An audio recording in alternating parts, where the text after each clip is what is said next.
துரியோத நந்தன்னை செய்த்து கலி வருமான் பதிரங்கமேவி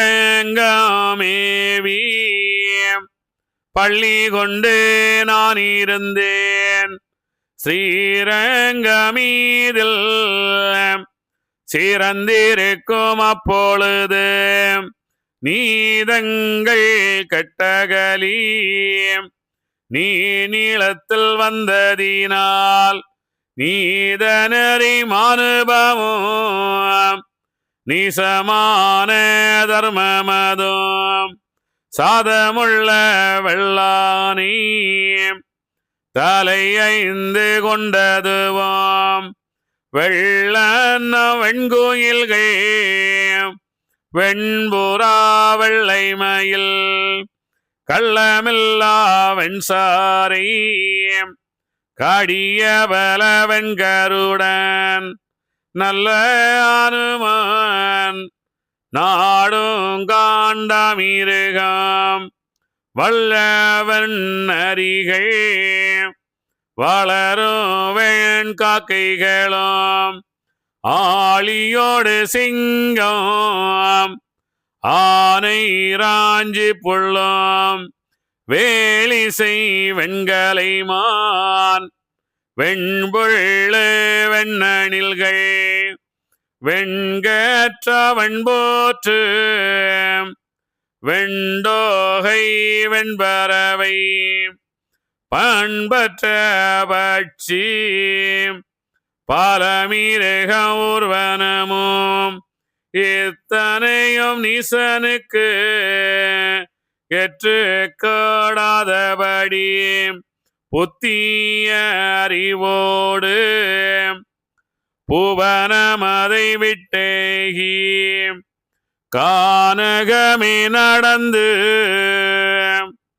கதறியனை வருத்தி மானுபமாய் நின்று வருத்தி தவம் புரிந்தார்.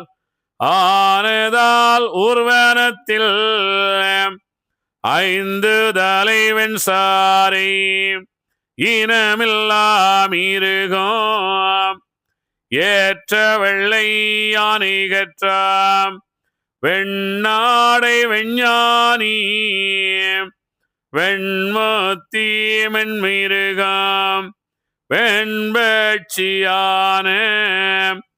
மேல்பட்சியானதிலே பொன்பட்சி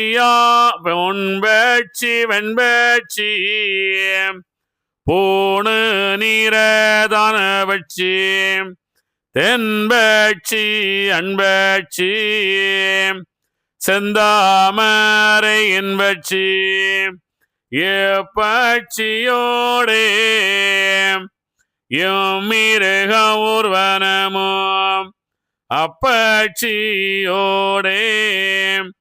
அணைவு மனு ஓலமுமாய் கூடி குளையும் கோடிப்பிதிரு ஒன்றது போல் தேடறிய அந்த செய்திதனில் தோன்றி வரும் விருட்சம் படைக்க வேணுமது விவரம் புரட்சமது வார்த்து புகழுகுது ஆகமம்தான் என் பிள்ளையேழு யாவிக்க நாம் இந்த மின்விருட்சமான மிக விருட்சம் நீலையாய் வானமது பூகம் வாசமது விருட்சம் தென்னை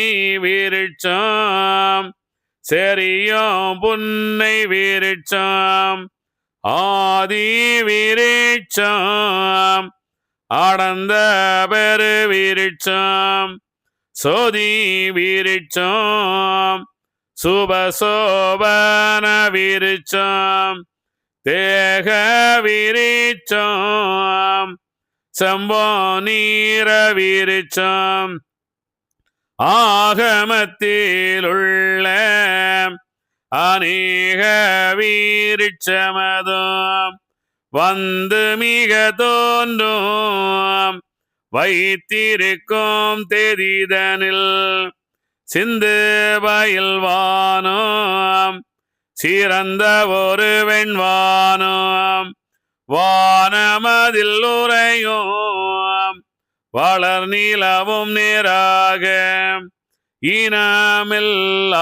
இனமில்லாததுதான் இலங்கும் என் நேரம் வெளியாய்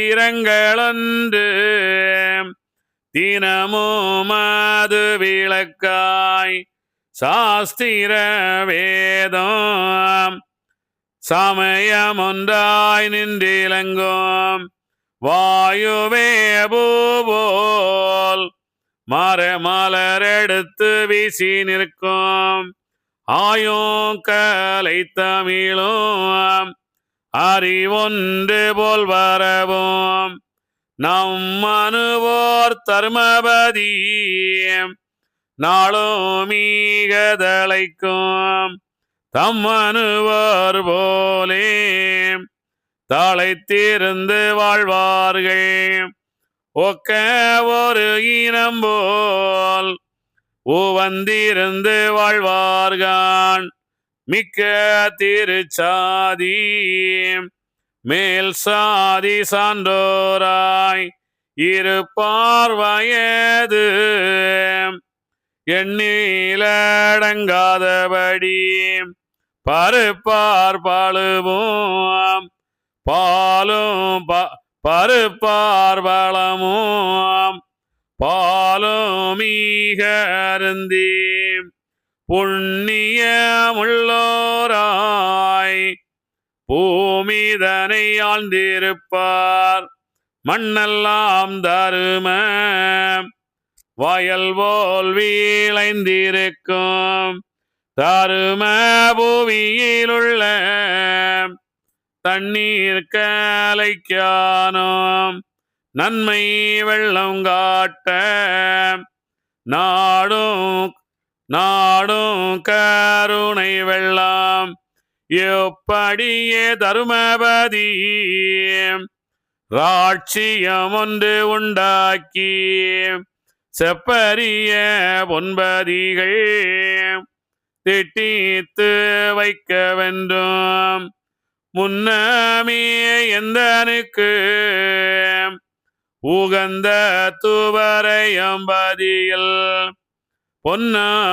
பொன்னம்பதியும் பெரிய தங்கப்பதியும் உண்டு காணப்பதியும் உவரியது கொள்ளிருக்கும் கண்டு கொள்ளார்கள் களிமாசு கொண்டவர்கள் அப்பதி ஆனதால் அப்பதிதான் நாடுவது மக்களுக்கு தானமுடன் அமைக்க தரும சாஸ்திரத்தில் உற்றிருக்கு தரும புவி கண்டு தானிருக்கும் மக்களுக்கு வருமமில்லை நோவுமில்லை மரளி வினைதானுமில்லை தரும பூமி வாழ்வார்க்கு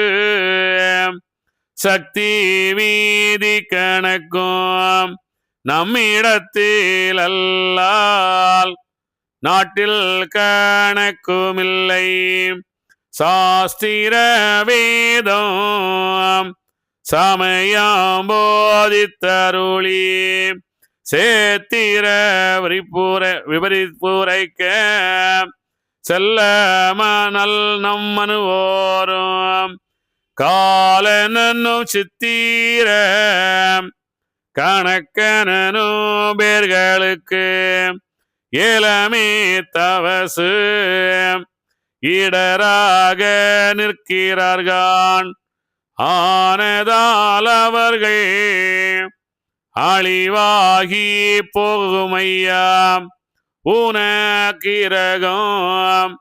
9 பேர்களையும் ஆளித்து ஒன்றொன்றுக்குள் அருள் கொண்டு இருக்குதுகான் முன்னூலின் சாத்திரமும் முறையெல்லாம் தப்ப வைத்து பின்னூல் பிராணமொன்று போதி பொறுவனுமாய் இந்த படியாய் நிச்சயித்து இருப்பதினால் அந்தபடி உள்ளதெல்லாம் ஆகும் அந்த தேதிதனில் அதற்கு முன்னே நாம் அமைப்பதெல்லாம் தான் அமைத்து கதுக்கனவே பார்ப்போம் கலியை அளிப்பதற்கு என்று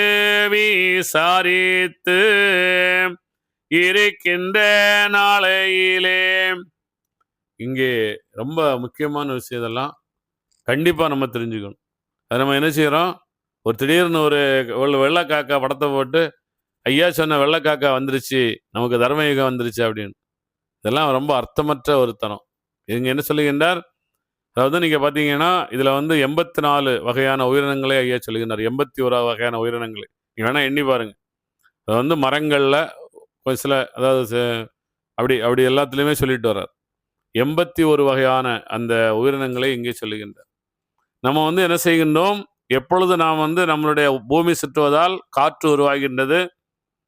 அந்த காற்றிலிருந்து அந்த சூரிய வெளிச்சமாகிய சூரிய நாராயணன் அப்படின்னு சொல்கிறார். அதாவது சூரிய பகவான், அதான் நம்மளுடைய தந்தை அப்படின்னு எல்லாம் சொல்கிறாங்க. அதாவது சூரியனுடைய அந்த கருணையினாலும் இந்த உலகம் சுற்றுகின்ற அந்த அந்த உலகம் இந்த சூரியனை தடுப்பதால் தான் நமக்கு வெளிச்சம் கிடைக்கின்றது. அப்போ அந்த சூரியனின் கருணையினாலும் பூமி சுற்றுகின்ற அந்த காற்றின் கருணையினாலும் அணு உருவாகின்றது. நம்ம இதை அடிக்கடி 2-3 டைம் சொல்லிட்டதோட இருந்தாலும் இந்த இடம் முக்கியமான இடம். என்னென்னு புரியவே இல்லை நிறைய பேருக்கு. எவ்வளோ டைம் நம்ம சொல்லியாச்சு. அப்போ இவங்க என்ன பண்ண அந்த உயிர் உருவாகின்றது. அந்த உயிர் என்ன செய்யணும், அதான் சிவபெருமான் ஆதிசிவன் அப்படின்னு சொல்றது. அந்த அணுதான் ஆதிசிவனாக வருகின்றது. அது பல முறை என்ன செய்கின்றது, பல்வேறு பிறவிகளாக புல்லாக பூண்டாக இந்த உலகத்தில் வந்து வந்து வந்து வந்து சென்று கொண்டே இருக்கின்றது. அது எப்பொழுது என்ற ஒலி, ஓம் என்ற அந்த ஒலி, அந்த என்ற அந்த ஓசை அதுக்குள்ளே செல்லுகின்றதோ அது வித்தாக பரிணாமமாகின்றது. அதான் ஆதி நாராயணன் என்று சொல்லுகிறது. அந்த ஆதி நாராயணன் எப்பொழுது அந்த ஆதி சிவனுடன் சேருகின்றாரோ, அந்த புல்லாக பூண்டாக புழுவாக வந்து கொண்டிருக்கின்ற அதில் எப்பொழுது அந்த ஆதி நாராயணன் என்ற வித்து அங்கே செல்லுகின்றதோ அது வித்தாக, அதுதான் விந்து என்று சொல்லுவார். அதான் வித்தாக பரிணாமமாகின்றது. அந்த வித்து என்ன செய்கின்றது, 81 கோடி பிறவிகள் பிறக்கின்றது இல்லையா. மரமாக செடியாக மரமாக பிறந்து பிறந்து என்ன செய்கின்றது, அந்த இது ஊர்வனமாக இல்லையா, அந்த தண்ணீரில் கிடைக்கின்ற அந்த உயிரினங்களாக அப்படியே வந்து வந்து வந்து வந்து அது என்ன செய்கின்றது, பறவையாக மிருகமாக இப்படி 81 கோடி பிறவிகள் அது பிறக்கின்றது. அது 81 கோடி பிறவிகளில் 81 வெள்ளை உள்ளமாக வருகின்றது. இதுதான் உண்மை, இதுதான் சத்தியம்.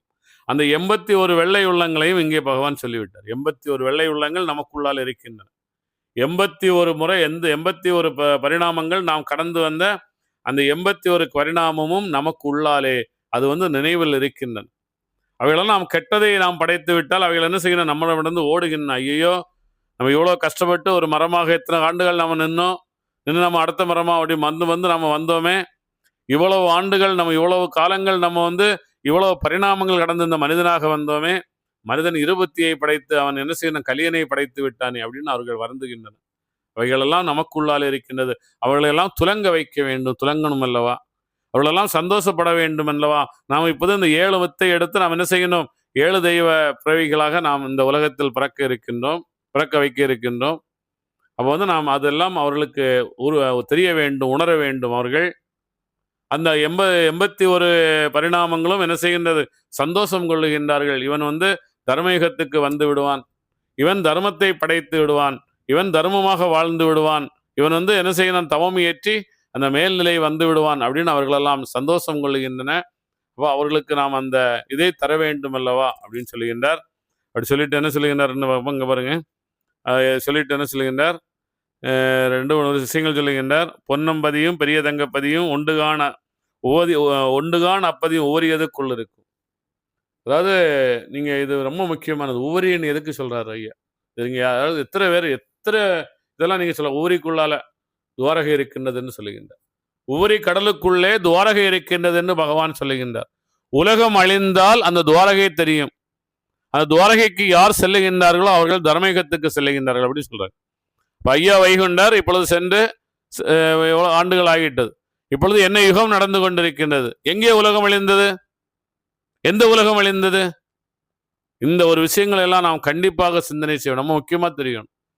இதெல்லாம் நீங்க வந்து பாத்தீங்கன்னா, நான் தியானம் செய்து விட்டேன், தவம் செய்து விட்டேன். நான் எண்ணங்கள் அற்ற அந்த அந்த சாணனாக நான் வந்து விட்டேன். எண்ணங்கள் இல்லாத அந்த அந்த கைலைக்கு நான் வந்து விட்டேன். அப்புறம் அந்த கைலைக்கு வந்ததுக்கு அப்புறம் எனக்கு இவ்வளவு பிரச்சனைகள் இருக்கின்றது. கைலைக்கு நான் வந்து விட்டேன். அந்த கைலைகள் இருக்குன்னா சிவபெருமான் தானே இந்த கலியை படைச்சார் இல்லையா? உண்மையா இல்லையா? நீங்க பார்த்தீங்க இல்லையா? இப்போ அங்கேயும் இந்த பிரச்சனைகள் இருக்கின்றன. இதை நாம் எப்படி கடந்து வருவது? இதான் வந்து நம்ம தெய்வம் தான் இங்க வந்து என்ன பண்ணிட்டார்? பாட்டாக சொல்லிட்டு வந்துட்டார். அதனால நம்ம எங்கேயோ இது நடக்கின்றது என்று நாம் என்ன செய்யணும்? கற்பனைக்கு எட்டாத அந்த தூரத்தில் நாம் இதை வைத்து விட்டோம். நமக்கு என்ன செய்யறது? அதனால அந்த அந்த ஞானம் நமக்கு கிடைக்கவில்லை. அந்த சத்தியம் நமக்கு தெரியவில்லை. அவ வந்து ஓரி கடலுக்கு நீங்க ஓரி கடலுக்குள்ளால துவாரகை இருந்துச்சுன்னா நீ ஈஸியா கண்டுபிடிச்சாங்க. இன்னும் என்னென்னவோ கடலுக்குள்ளால பண்றானுங்க இல்லையா? உண்மையா இல்லையா? நீங்க பாருங்க, எவ்வளவு கடல், மக்கள் போக முடியாத பனி கடலுக்குள்ளால கூட போயிட்டு வந்துடுறானுங்க. அப்ப இங்க இருந்து அந்த ஓரிக்குள்ளால, ஓரிலிருந்து முட்டைப்பதிக்குள்ள உள்ளாலேன்னு சொல்றாரு. அந்த அந்த கேப்ல இருக்கிற அந்த அந்த கடலுக்குள்ளால துவாரகையை கண்டுபிடிக்க முடியாதா? நம்ம எல்லாம் எவ்வளவோ ஒரு அதே இந்த வெளியே ஓரி என்றால் என்ன அப்படின்னா, அங்கே சுயம்பு சிவலிங்கம். எல்லாமே சுயம்புவாக வந்தவர்கள் தான். நம்மளுடைய வாழ்விற்கும் நம்மளுடைய சாவுக்கும் நாம் தான் காரணம். வேற யாரும் நம்மளை படைக்கவும் முடியாது, யாரும் நம்மளை அழிக்கவும் முடியாது, யாரும் நமக்காக வாழவும் முடியாது, யாரும் நமக்காக தவமியற்றவும் முடியாது. இதான் இந்த ஒரு விஷயத்தை நாம் புரிந்து கொள்ள இதான் ரொம்ப முக்கியமானதான் சொல்லுகின்றார். எந்த காலம் அத்தனையும் ஊறியதுக்குள்ளு அங்க இருக்கின்றது. சுயம்புவாக நம்மளுடைய உயிருக்குள் அந்த 81 கோடி பரிணாமங்களும் வெள்ளை உள்ளங்களும் நமக்குள்ளாலே இருக்கின்றன. அவர்கள் இவன் மேலே வந்து என்ன செய்யலாம்? நாம் வந்து அந்த கண்ணபிரானாக கூட வந்து விட்டோம். கண்ணபிரான் வந்து பிறக்கும் போது முழு விழிப்புணர்வுடன் அங்கே பிறக்கின்றார். அதுதான் அவர் அங்கே சிறைக்குள்ளாலே பிறந்தவுடன் அவரை அங்கே அந்த அங்கே ஆயுர்வாடிக்கு அழைத்து செல்வதற்காக சொல்லுகின்றார். இங்கே இங்கே ஐயா என்ன செய்கிறார்? சாதாரண ஒரு அந்த அந்த அந்த விழிப்புணர்வு அற்ற நிலையில் தான் அவர் வருகிறார். அதான் சொல்லுகின்றார், 81 கோடி பிறவிகள் பிறந்தாச்சு. இந்த ஒரு பிறவி மீண்டும் தமோ குணத்தில் பிறக்க வேண்டும். அதுக்கப்புறம் என்ன செய்யணும்? சின்ன சின்னதாக நான் வளர வளர தமோ குணம் மாறி நாம் என்ன செய்ய வேண்டும்? எல்லா இது விஷயமும் நாம் கற்றுட்டு என்ன செய்யணும்? ரஜோகுணம் சத்துவகுணம் கடந்த அந்த மூன்று தாண்டி அப்ப 7வது நிலையாக பிறக்கின்ற ஐயா 8வது ஆகிய அந்த தமோ குணத்தில் வந்து 9வது ரஜோகுணம் தாண்டி 10வது சத்துவகுணத்துக்கு வந்து அங்கே அவர் இறை என்ற பரிணாமத்துக்கு வருகின்றார். இதுதான் உண்மை, இதுதான் சத்தியம். இந்த விஷயம்தான் இவ்வளவு விஷயம் இந்த 7 வித்துக்கு சொல்லிட்டு வர்றார். இதை நாம் சரியாக புரிந்து கொள்ள வேண்டும். ரொம்ப முக்கியமான விஷயம். என்னடா இது என்னமோ பளபளன்னு படிக்கிறாங்க, பேசுறாங்க. எங்க தாங்கள் எல்லாம் 80 வருஷமா படிச்சுட்டு இருக்கிறாங்க. எல்லா வருஷமும் இதை படிச்சுட்டே தான் இருக்கிறாங்க. யாரோ ஒருத்தர் வந்து பொருள் சொல்லிட்டு தான் இருக்கிறாங்க. ஐயோ, பொருள் சொல்லும் போது பார்த்தீங்கன்னா அங்கே என்ன ஒரு அப்பா, அப்படியே கற்பனையின் எல்லைக்கே போயிடுவாங்க. அங்கிருந்து பகவான் அழைக்கின்றார், அங்கே போகின்றார், அங்கே மகாவிஷ்ணு வருகின்றார். இதான் அங்கே நிகழ்ச்சி நடக்கும். நம்மளும் சின்ன வயசுலலாம் அப்படியே பார்த்து கேட்டுருக்குறோம் இதெல்லாம். ஆனால் வந்து பால் சீசர், பால் நாடார் அப்படின்னு சொல்லுவாங்க. அவருடைய எந்த ஒரு ஸ்பீச்சுமே ரெக்கார்ட் பண்ணாதனால மக்களுக்கு தெரியல. அவர் வந்து ரொம்ப தத்துவம் அழகாக பேசுவார். எனக்கு அவர் ரொம்ப பிடிக்கும். ஏன்னா வந்து தத்துவம் வந்து இன்னைக்கு யாருமே ஏற்றுக்கொள்ள முடியல. தத்துவத்தை யாருமே ஏற்றுக்கொள்ள மாட்டேங்கிறாங்க. எனக்கு அவர் ஒரு டைம் சொல்லிட்டு இருந்தார், எனக்கு ரொம்ப பிடிச்சிருந்தது. ஆனால் நான் என்னுடைய பையன்கிட்ட நான் அதை பேசும்போது அவன் மறுத்தான், இல்லைப்பா அப்படின்னு. என்னன்னா அவர் என்ன சொன்னார் அப்படின்னா, அங்கே வந்து அந்த முகமது நபிகள் வந்து உருவத்தை வணங்காதுங்க என்று சொன்னார். உருவத்தை போட்டு படையல் போட்டு வணங்கிட்டு இருக்கும்போது நீ உருவத்தை வணங்காதுங்கன்னு என்ன சொன்னாங்க? அவனை அடிச்சு கொண்டு போடுவாங்க, அங்கேயே சிறுவேலை கூட அரைஞ்சிருவாங்க இல்லையா? உண்மையே இல்லையா? அங்கேருந்து துரத்துகின்றார்கள் அப்படின்னு சொல்லலாம். துரத்தினார்கள். அவர் என்ன செய்கின்றார்? அவங்க எங்கேயோ போய் ஒரு குகையில் போய் ஒளிந்து கொண்டார். அவர்களும் அந்த குகையை கண்டுபிடிக்க முடியல. அங்கே இருந்தார் அந்த குகைக்குள்ளாலே. அங்கே கிடைத்த அந்த அந்த புல் பூண்டுகளை சாப்பிட்டு தான் அங்கே வாழ்ந்து இருந்தார். அவர் உள்ளால வெளியே வந்தால் கொண்டு போடுவானுங்க. அப்பொழுது அவர் அந்த 6 மாதங்கள் அந்த அந்த எண்ணங்கள் அடங்கும் போது உள்ளிருந்து அந்த அகஞானம் வெளிப்பட்டது. அல்லாஹ் என்றால் ஓம்காரம் அப்படின்னு சொன்னார். எனக்கு இது நான் பையன்கிட்ட பேசிட்டு இருக்கும்போது அவன் சொன்னான், இல்லைப்பா அவர் வந்து நிறைய போரெல்லாம் செய்திருக்கிறாரு, நிறைய பேரெல்லாம் கொண்டிருக்கிறாரு அப்படின்னு. அது என்ன என்ன அப்படின்னா எல்லாருமே இப்போ நீங்கள் பார்த்தீங்கன்னா அதனால தான் இன்றைக்கி இஸ்லாமியர்கள் வந்து என்னாகன்னா இந்த தீவிரவாதம்னு போகிறதுக்கு காரணம். அல்லாவை கும்பிடாதானே கொண்டு போடுனார். அது வந்து அவர் சொன்னது வந்து ஒரு கடுமையான வார்த்தை தான். அதே போல் ஐயாவும் இதே தான் கடுமையான வார்த்தை எல்லாரும் எல்லா ஞானிகளும் சொல்லுகின்றார்கள். கண்ட கண்ட தெய்வங்களை கையெடுப்பான் சண்டாளன்னு சொல்கிறார் ஐயா. இதுவும் கடுமையான வார்த்தை, ரொம்ப கடுமையான வார்த்தை இல்லையா? அதாவது என்ன கையெடுப்பான் சண்டாளன்னு சொல்ல இன்னொரு நிலைனா உண்பதே அல்லால் உருகதையில் அறியாருன்னு சொல்கிறாங்க. இதெல்லாம் வந்து கடுமையான வார்த்தைகள் தான். அது என்னன்னா இது வந்து அவங்க சொல்ல வேற வழியே இல்லை, இதை சொல்லித்தான் ஆகணும் அவர்கள். அல்லான்றது வந்து இவங்க அந்த உருவமில்லாத அந்த ஓம்காரம் உனக்குள்ளால் இருக்கின்றது, உனக்குள்ளால தான் கடவுள் இருக்கின்றார். அவர் வந்து இன்னும் அந்த 1700 1800 வருஷமாச்சு, இன்னும் அவர்கள் அந்த உருவத்தை கொண்டு வரல. பெரிய விஷயம். அவங்க தான் சந்திரனே அதுன்னு பார்த்து இது பண்றாங்க. அவர்கள்ட்டவே நம்ம மக்கள் என்ன பண்றாங்க, அங்கே போய் கயிறு கட்டிட்டுறாங்க குழந்தைக்கு உடம்பு சரியில்லைன்னு.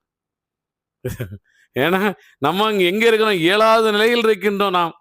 அவளெல்லாம் 2வது நிலை 3வது நிலையில் தான் இருக்கின்றார்கள்.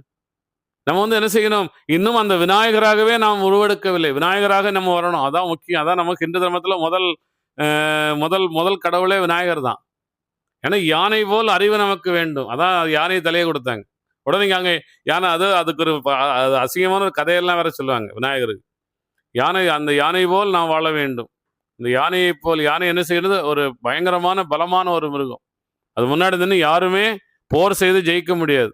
அவ்வளவு ஒரு பயங்கரமாக ஒரு சக்தி வாய்ந்த மிருகம் என்ன செய்கின்றது, இலைதலைகளை சாப்பிட்டு வாழுகின்றது. அதை வந்து நமக்கு நாம் மனிதன் அப்படித்தான் இருக்க வேண்டும் அப்படின்றதுக்காக தான் அந்த உருவத்தை நினைவு கடலில் கரைத்து விட வேண்டும். உருவம் இல்லாத இறைவன் எனக்குள்ளாலே என்று வாழ வேண்டும். இதுதான் உண்மை. இதுதான் இதெல்லாம் சொன்னாங்க. அப்போ வந்து அவர் சொன்ன அந்த விஷயம் வந்து நம்ம பார்க்கும்போது நிறைய முக்கியமான அந்த அர்த்தங்களெல்லாம், அந்த உண்மைகளெல்லாம் வெளியே வரவே இல்லை. பால் சீசருடைய அந்த உண்மையில எனக்கு அவர் ரொம்ப ஆக்சுவலி பிடிக்கும். ஆனால் அவர் சொன்ன அர்த்தங்கள் எல்லாம் ரொம்ப முக்கியமான விஷயங்கள். அது அப்படிப்பட்ட சிலர் வாழ்ந்து சென்றிருக்கின்றார்கள். ஆனால் என்ன செய்கின்றது, அந்த அக எண்ணம் இல்லாதவங்க சொல்றது தான் இங்கே எல்லாரும் என்ன பண்ணுங்க பேசுபொருளாக படுகின்றது. அகஞானம் உள்ளவர்கள் சொல்றதெல்லாம் அங்கே மக்கப்படுகின்றது. இருந்தாலும் நாங்கள் எல்லாம் என்ன செய்யணும், சொல்லிக்கொண்டே தான் இருக்க வேண்டும், சொல்லணும். ஆனால் எங்களுடைய இதே சொல்ல வேண்டியதான், அதான் உண்மை. அங்கே தான் சொல்லி கொண்டிருக்கின்றன. அந்த அவர்கள் என்ன செய்கின்றார்கள், அங்கே அந்த அந்த அந்த இதுக்கு அந்த நமக்கு 81 அந்த ஒரு நல்ல உள்ளங்களும் வெள்ளை உள்ளங்களும் நம்மளுக்குள்ளால இருக்கின்றன. அவைகளெல்லாம் என்ன செய்யணும், அந்த உவரிக்குள்ளால இருக்கணும். உரில்னா சுயம்பு சிவலிங்கம். அங்கே பார்த்தீங்கன்னா சுயம்பு சிவலிங்கம் என்றால் நமக்குள்ளால உறைந்திருப்பது. அது சுயம்பு சிவலிங்கம். சுயம்புவாக வந்த அந்த உயிராகிய சிவபெருமானிடத்தில் எல்லா 81 பரிணாமங்கள், 33 கோடி தேவர்கள், 48 கோடி ரிஷிகளாக நாம் இந்த உலகத்தில் பிறந்திருக்கின்றோம். அத்தனை எண்ணங்களும் நம்முடைய அந்த சிவபெருமான் அடங்கி அந்த சுயம்பு சிவலிங்கத்துக்குள்ளால் இருக்கின்றது. அதான் சொல்லுகின்றார் இங்கே, ஆனதால் அப்பதிதான் நாடுவது மக்களுக்கு தானமுடனைக்க தர்ம சாஸ்திரத்தில் இருக்கு. தர்மபுரி கண்டு தான் இருக்கும் மக்களுக்கு வர்மமில்லை, நோவுமில்லை, மரளி வெளி தானுமில்லை. அந்த அதாவது அதுக்கு என்னன்னா என்ன சொல்லுகின்றார்னால், அங்கே வந்து துவாரகை இந்த உலகம் அழியும் போது துவாரகை தெரியும் என்று சொல்லுகிறார். உலகம் என்றால் நம்மளுடைய அந்த செத்து பிறக்கின்ற அந்த நிலை அழியும் போது அங்கே நாம் துவாரகைக்கு செல்லுகின்றோம். ஐயா வைகுண்டர் துவாரகைக்கு சென்று விட்டார். அவருக்கு தர்மமணி அடித்து விட்டது. இவ்வளவு தர்மயுகம் இன்னும் முடியவில்லை, இந்த கலியுகம் இன்னும் முடியவில்லை. எல்லா யுகமும் இப்பொழுதுதான் இருக்கு. நீடிய யுகமும் இங்கதான் நடக்குது. நெடிய சதுர இல்லையா, சதுர நெடிய, அப்புறம் இந்த கிரேதா திரேதா துவாபர கலி எல்லா யுகமும் இந்த உலகத்துல தான், இது மக்கள்கிட்ட தான். யுகம் என்பதே அந்த நான் வந்து இதை பேசிட்டு இருக்கும்போது எங்கிட்ட நிறைய பேர் சண்டைக்கு வந்துட்டாங்க. இது ரொம்ப ஒரு 10 வருஷம் முன்னாடி. அதாவது அந்த யுகம் என்பது ஒரு மனிதனுக்கு மாற வேண்டும், அவதாரம் என்பது ஒரு மனிதன் எடுக்க வேண்டும் அப்படின்னு சொன்னோன்னா பயங்கரமா கோபத்துக்கு வந்துட்டாங்க. ஐயோ அப்பா. அதுக்கப்புறம் என்ன அந்த கோயிலில் அந்த தாங்கல்ல பேசவே விடல. எங்க குடும்ப தாங்கல்ல, வேற எங்கேயும் இல்லை, எங்க குடும்ப தாங்கல் வந்து என்னதுன்னா அது சொன்னா புரிஞ்சுக்க மாட்டேங்கிறாங்க யாருமே. இதே நாம் இந்த உண்மையை நாம் கண்டிப்பாக ஒருவர் புரிந்து கொள்ளுங்கள், வருகின்ற சந்ததியினருக்கு ஒருவர் சொல்லிக் கொடுங்கள்.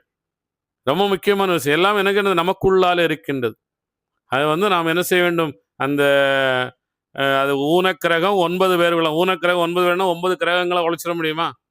அது வந்து நமக்கு இந்த உலகத்தில் இந்த 9 கிரகத்தால் சுற்றி கொண்டிருக்கின்றது. நம்ம சூரியனை சுற்றி, அதில் நம்மளுடைய பூமி ஒரு இது, அந்த பூமியில் நாம் பிறந்திருக்கின்றோம்.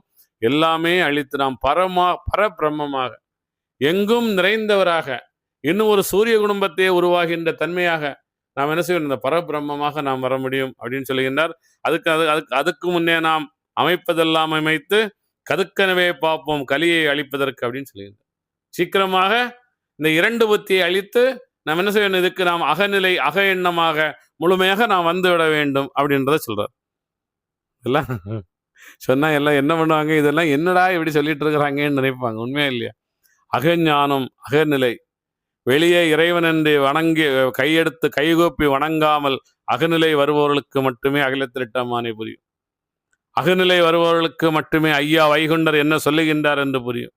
மற்றவர்கள் யாருக்குமே புரியாது. மற்றவங்க என்ன சொன்னாலும் அது அனைத்தும் வீணானது, அனைத்தும் கதை கெட்டது வேசற்ற வீணானது தான். நீங்கள் எங்கேயும் சென்று கோயில்கள் அமைத்து அங்கே இருந்து தான் நீங்கள் வழிபட வேண்டும் என்ற, எங்கே இருந்தாலும் குடும்பத்துடன் வாழும்போது நீங்கள் தியானம் தவம் செய்து எண்ணங்கள் அடக்கி அந்த அந்த இது சிவபெருமான் இருக்கின்ற கைலைக்கு நாம் சென்று அந்த இறைவனை நமக்குள்ளாலே இழந்து நாம் என்ன செய்ய வேண்டும், தர்மயுகத்துக்கு செல்ல வேண்டும். இதுதான் நமக்கும் ஐயா வைகுண்டர் காட்டும் அற்புதமான பாதை. இதை தெளிவாக, அதான் ரொம்ப அழகா சொல்லிட்டுறாரு. இப்போ நான் சொன்னேன்னா 7 வித்து தானே, இந்த 7 வித்து தான் 7 பேரை இங்கே பிரவேசித்தார். மீண்டும் 7 வித்து ஒன்று திரண்டு தான் இங்கே என்ன செய்கின்றார், அந்த சம்பூர்ணனாக இங்கே பிறக்க வருகின்றார். இது கண்டிப்பாக நம்ம முக்கியமாக தெரிஞ்சுக்கணும். பொன்னு நாடார் அவருடைய அப்பா பேர், அடுத்தது பிறக்க வருகின்றார். வெயிலாளம்மையார் அவருடைய அம்மாவுடைய பேர். இன்னைக்கு எல்லாரும் அங்கே 1008ஆம் ஆண்டு மாசி 20ஆம் தேதி தான் அங்கே அந்த சம்பூர்ண தேவனுடைய உயிரை அங்கே என்ன செய்கிறார்கள், அந்த திருச்செந்தூர் கடலிலிருந்து அவருக்கு ஒருத்தர் சொல்றார், அவர் அங்கே செத்து போயிட்டாராம். சம்பூர்ண தேவர் அங்கே போய் அங்கேருந்து கடவுள் அங்கிருந்து வருகின்றாராம் அப்படின்னெல்லாம் சொல்லுகின்றார். பொன்னு நாடார் அவருடைய அந்த மகனாகிய அந்த சம்பூர்ண தேவன் அந்த வெயிலாள் அம்மையாருடைய மகன் 2 பேருடைய அந்த மகன் தான் இங்கே ஒரு பரபிரம்மம் என்ற இறை வடிவை பெறுகின்றார். சாதாரண ஒரு மனிதனாக பிறந்து அவர் அதுக்கு அடுத்தது ஒவ்வொன்றாக சொல்லிட்டு வர்றார். இதுதான் வாழ்க்கை. இதுதான் அங்கே என்ன செய்கின்றது, கதுக்கெனவே ஐயா வைகுண்டர் கலியை அழித்து விட்டார். இது ரொம்ப முக்கியம். அவர் என்ன செய்யணும், ஐயா வைகுண்டராக அங்கே சம்பூர்ண தேவனாக ஐயா வைகுண்டராக பரிணாமம் ஆகின்றார். முத்துக்குட்டி அப்படின்னு சொல்லுவாங்க. இதெல்லாம் சொன்னால் என்ன, நம்மளுடைய இதை கேட்கவே மாட்டாங்க யாரும். ஏன்னா அங்கே அங்கேயே பெரிய பிரச்சனை இருக்குது. என்னடா இது, இவனுங்களுடைய அப்பாவே நம்ம வணங்கணுமா அப்படின்னு சொல்லிட்டு இங்கே ஒரு கோயம்புத்தூர்ல ஒரு வச்சிருக்கிற ஒரு பெரிய ஆள் சொல்லிட்டு இருப்பார் அடிக்கடி.